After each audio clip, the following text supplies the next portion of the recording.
De unde vine Valley Spider? Cu ce se ocupă Valley Spider? Spune-ne așa câteva cuvinte puține pentru prezentare. Păi de unde să vin? De la Galați. Cu Spune-ne puțin despre tine. Ce îți place ție să faci? Cu ce te ocupi? TikTok. Da? Da. Ce mai mult îmi place acum să fac TikTok. Deci tu te întreții din TikTok, practic. Da. Așa bine se plătește TikTok-ul Da. ăsta? Adică gen într-o seară cam cât faci tu pe TikTok?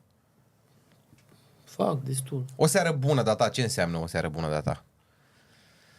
Ok, mai fac promovări din astea. Faci reclame? Deci faci și reclame. Da, da. Intră în bio Da. și dai click. Da. Nu? Da, pe live. Pe live. Pe live Cam cât e o seară bună la Valley Spider pe live? În bani.